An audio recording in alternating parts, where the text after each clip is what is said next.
नमस्कार, सुस्वागतम दर्शकों।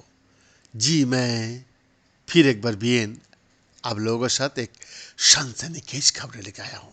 जी हाँ, नए शोध से पता चल रहा है कि सार्स कोव 2 संक्रमण की परिणाम स्वरूप रक्त में आयरन का स्तर और इस महत्वपूर्ण पोषक तत्व को विनियमित करने की शरीर का क्षमता में समस्याएं लंबे समय तक रहने वाली COVID के लिए एक प्रमुख ट्रिगर हो सकता है।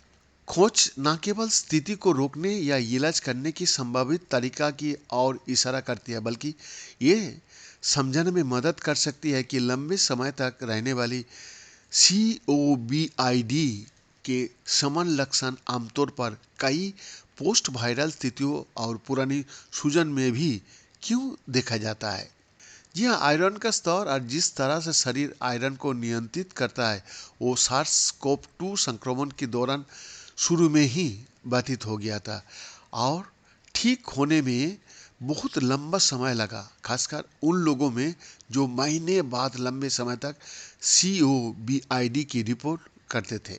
हालांकि अनुमान अत्यधिक परिवर्तनशील है। सार्स कोव 2 से संक्रमित 10 में से 3 लोगों में लंबे समय तक कोविड विकसित हो सकता है, जिसमें थकान, सांस की तकलीफें, मांसपेशियों में दर्द और स्मृति और एकाग्रता की समस्याएं, ब्रेन फॉग शामिल है।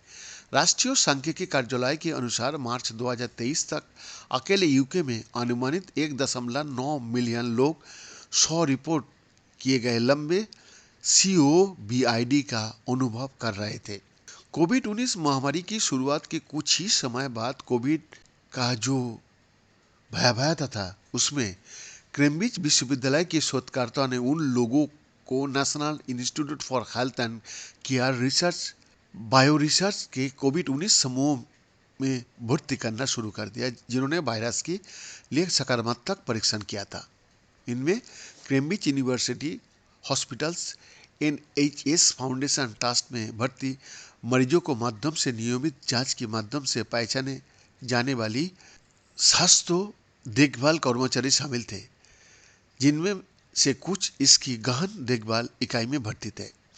1 वर्ष के दौरान प्रतिभागियों ने रक्त के नमूना प्रदान किए, जिससे शोधकर्ताओं को संक्रमण के बाद रक्त में होने वाली परिवर्तनों की निगरानी करने की अनुमति मिली। जैसा कि वो स्पष्ट हो गया है कि बड़ी संख्या में रोगियों में लक्षण बने रहेंगे। लंबे समय तक COVID शोधकर्ता इन नमूना के माध्यम से ये देखने में सक्षम थे कि क्या रक्त में कोई भी बदलाव उनकी बाद की स्थिति से संबंधित है कि नहीं। नेचर इम्यूनोलॉजी जर्नल में प्रकाशित निष्कर्ष में Cambridge institute of therapeutic immunology and infectious disease Cambridge विश्वविद्यालय के शोधकर्ताओं ने ऑक्सफोर्ड की सहयोगी के साथ मिलकर 214 व्यक्तियों के रक्त के नमूना का विश्लेषण किया, जिन लोगों से उनकी ठीक होने के बारे में सवाल किया गया। उनमें से लगभग 45% ने 3 से 10 महीने के बाद लंबे समय तक रहने वाली COVID का लक्षण की सूचना दी। बीएन का रिपोर्ट।